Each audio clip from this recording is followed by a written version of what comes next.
Nah, berkaitan dengan bimbel ini. Bimbel ini kan biasanya memang diminta oleh orang tua ya. Dan berbicara tentang seorang anak, pasti peran orang tua itu sangat penting gak sih untuk perkembangan belajar dari si anak. Nah, kalau menurut Cherry sendiri gimana? Iya, penting banget, penting banget. Orang tua itu, ya itu tadi ada sih sebenarnya teorinya, tapi Cherry lupa. Ya. Kemudian yang jelas orang tua itu adalah sekolah pertama anak itu gitu. Jadi percuma mau dilesin di tempat manapun kalau rumahnya nggak mendukung tuh nggak bisa. Betul. Gitu. Kecuali dia itu udah SMA. Nah, SMA atau kuliah itu bisa jadi dia mengikuti lingkungan gitu. Mungkin kalau dia sering ikut bimbelnya setiap hari bisa jadi dia berubah gitu kan. Tapi kalau ikut bimbel cuman 1 kali seminggu gitu kan, ya kami tutor-tutor tuh hanya membimbing. Kalau kita memang punya target gitu, kita punya KPI atau segala macam gitu kan. Tapi untuk keberhasilannya itu harus didukung sama orang tua.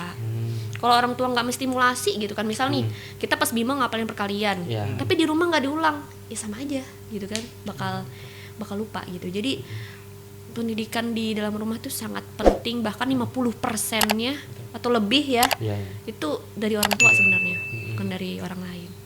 Jadi justru kuncinya dari orang tua. Betul.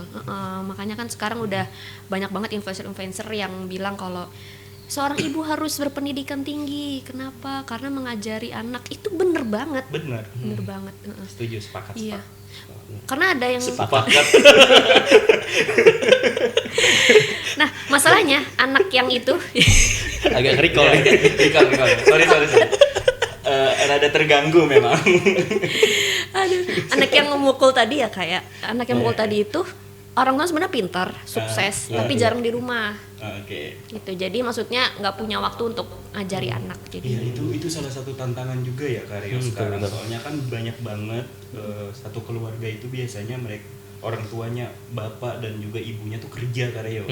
Sedangkan anak ini dirawat sama ya pembantu mungkin di rumah. Nah, itu salah satu tantangan juga ya berarti Mbak Cherry. iya, gitu. Jadi pemikirannya mau kayak orang tuanya sukses atau kayak apa namanya susternya gitu kan, pilihan orang tua sebenarnya. Kalau mau seperti orang tua ya harus orang tua yang didik. Gitu. Iya betul juga sih. Iya kan? Cara mengkomunikasikannya tuh gimana tuh biasanya untuk di bimbel itu sendiri? Dengan orang tua ya kak. Ya, ada nggak biasanya kayak gitu? Kalau kita ada laporan pembelajaran. Oh ada. Kita juga bikin grup sama orang tua gitu. Jadi setiap belajar, setiap bimbel pasti kita akan melaporkan perkembangan anak itu seperti apa gitu. Di WA sama di sebuah PDF gitu. Oh keren.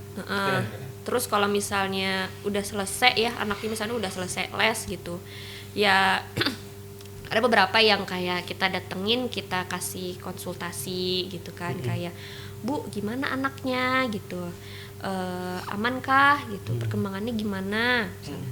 Anak saya ini ikut TKA tapi nilainya masih 50 Mbak gitu, kenapa ya gitu. Nah ibu kalau di rumah sama anak gimana gitu, kami tanya dulu gitu.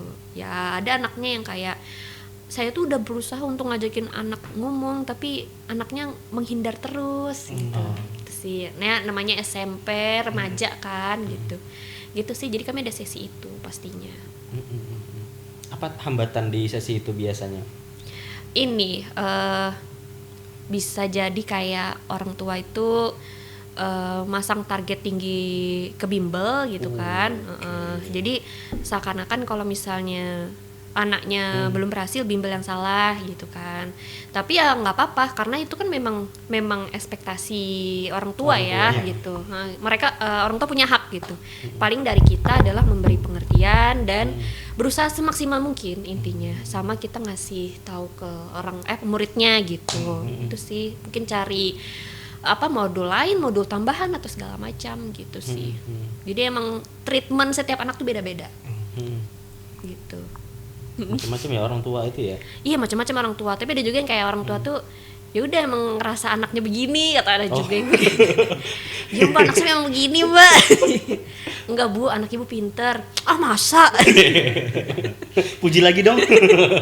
Iya, kita puji aja dulu biar ibunya lanjut les. Gitu. Biasanya kalau misalkan bimbel itu sampai berapa lama durasinya, Cer? Durasi ya, durasi 1 kali pertemuan. 1 kali pertemuan. 75 sampai 90 menit. 75 sampai 90 menit. Gitu. Tapi kalau ada target biasanya muridnya yang memang minta tambah bisa sampai 2 jam. Tapi jarang sih yang ada 3 jam, capek. Bimbelnya private apa satu kelas gitu, Pak? Satu kelas ada, tapi kita lebih banyak privat sih, Kak. Oh, banyak private. Oke. Gitu. Private yang kayak 1 orang 2 orang gitu.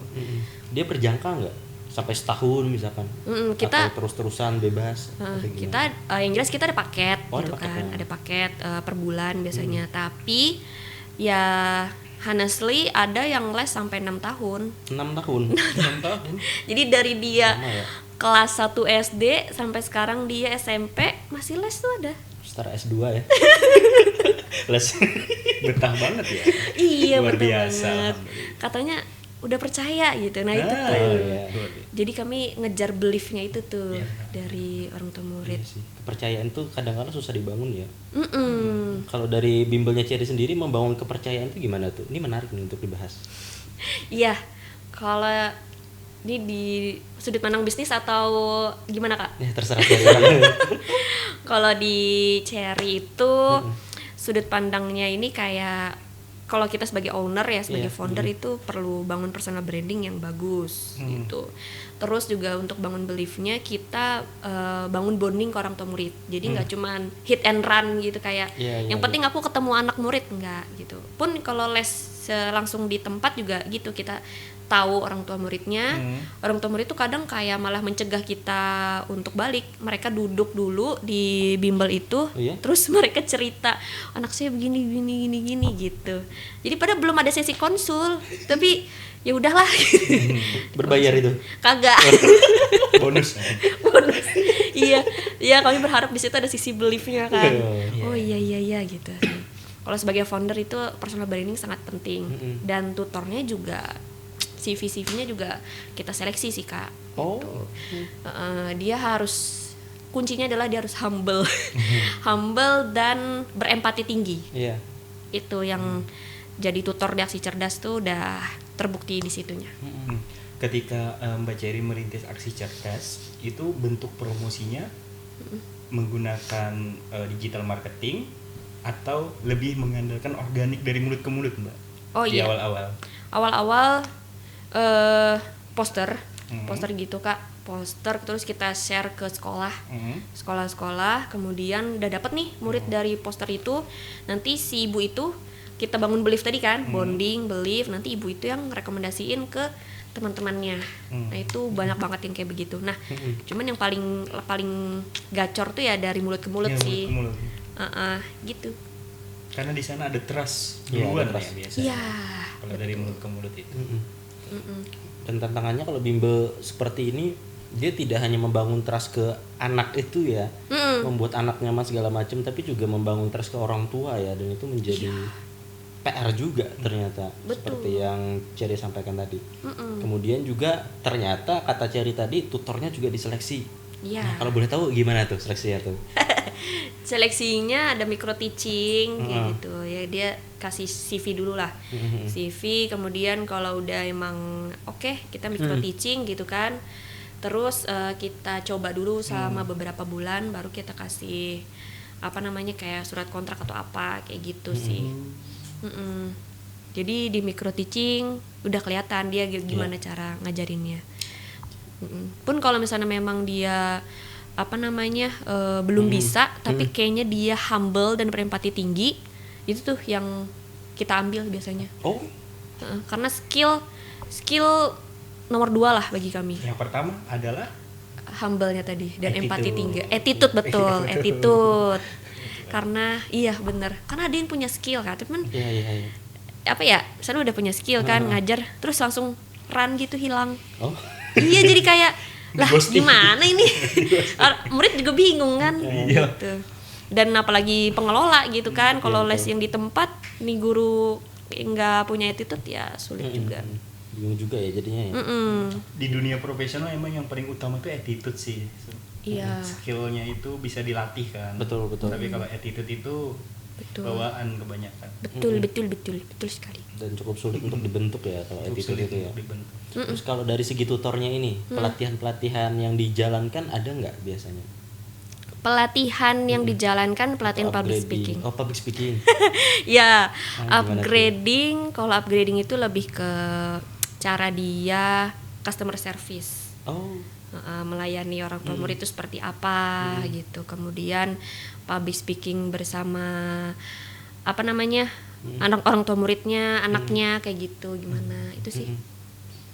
ada diajarin nggak kayak kurikulum mengajarnya atau Oh, iya. metode belajarnya kayak gimana?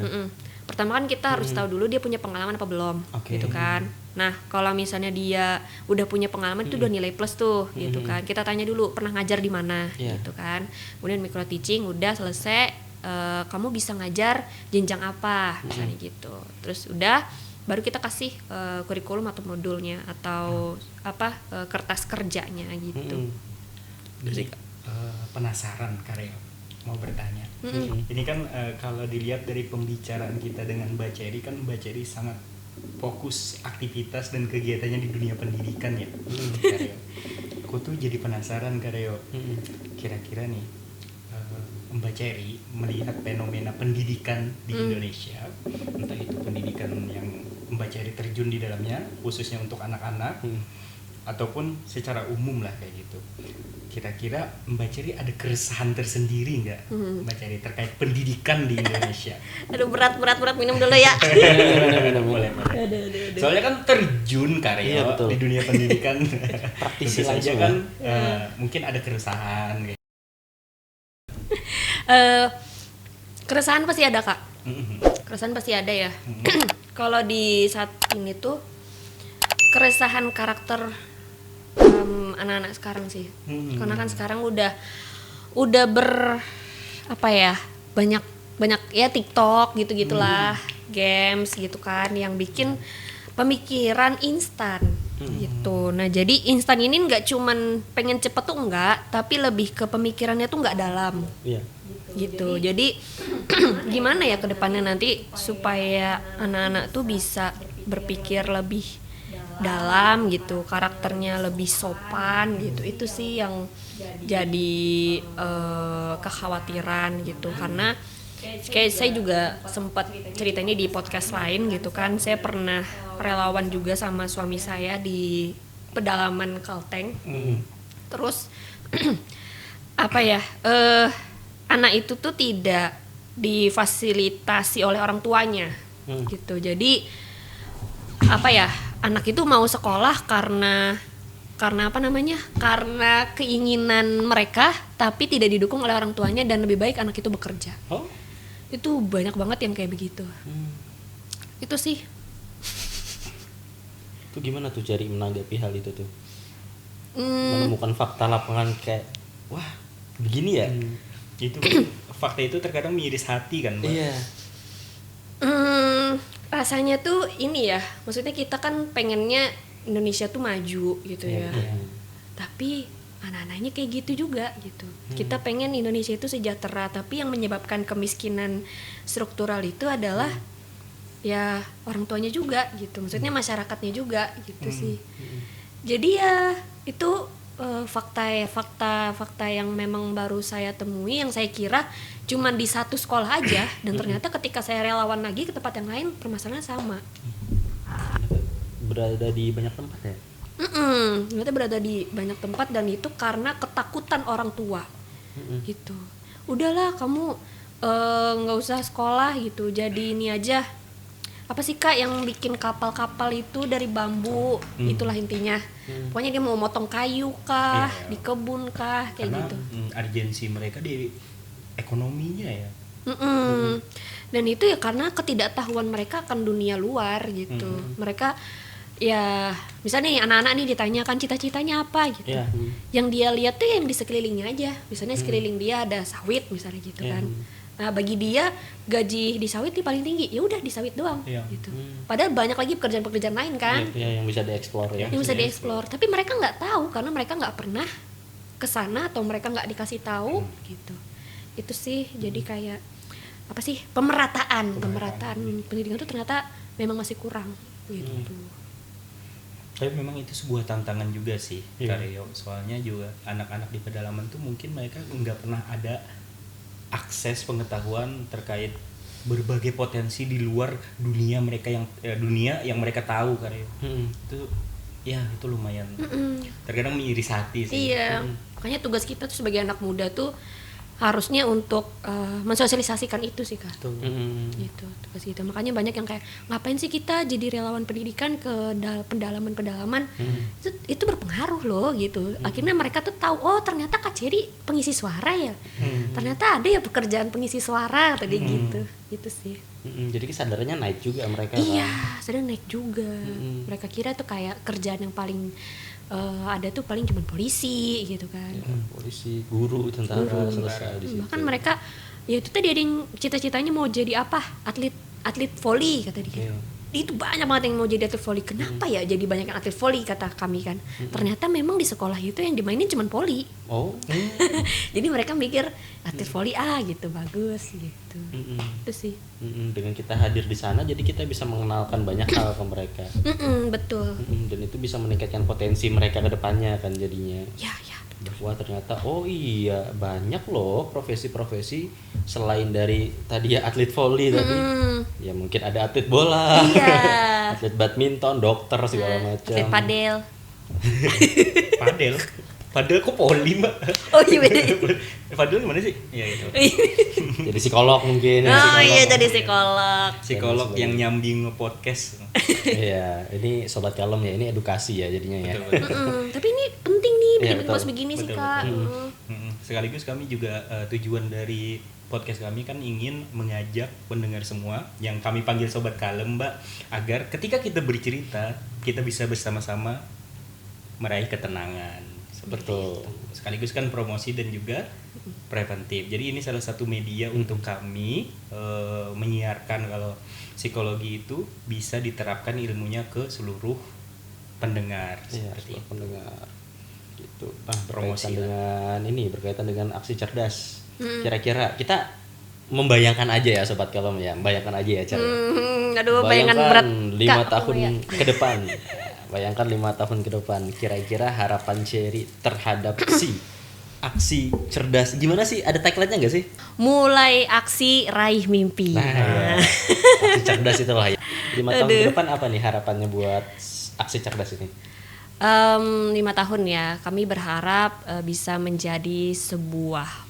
Ini kita udah ada platformnya, ada websitenya Kak, gitu. Jadi ada. Jadi anak-anak bisa kelas online juga. Ada kelas fokus CPNS misalnya, fokus TKA gitu ya, public speaking kayak tadi kan gitu. Udah nggak terfokus ke anak-anak aja ya Mbak? Iya. Nah, bimbel yang ini ya. Bimbel yang itu. Jadi cuman kami harap sih 5 tahun ke depan tuh lembaga ini akan tetap ada dan bisa lebih mencerdaskan banyak anak gitu dan banyak orang gitu sih. Kemudian bisa tidak hanya berada di Kalsel aja gitu, bisa banyak yang kita fasilitasi lah gitu di seluruh Indonesia. Kalau boleh tahu aksi cerdas tuh bisa ditemukan di mana sih?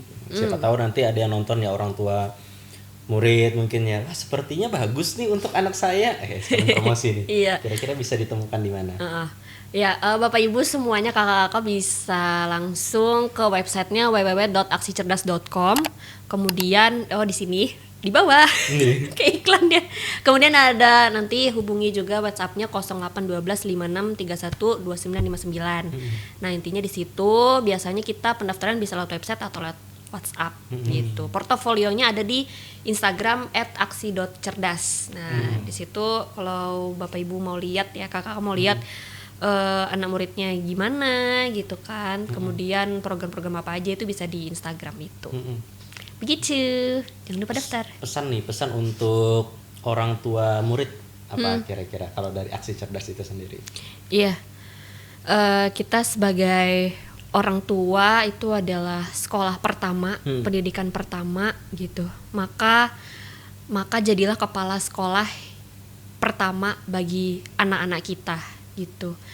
Mau dimanapun anak kita sekolah gitu, intinya anak kita adalah didikan kita, bukan didikan sekolah gitu. Jadi jika anak itu di sekolah pintar, maka yakinilah kepintaran itu karena bapak ibu juga.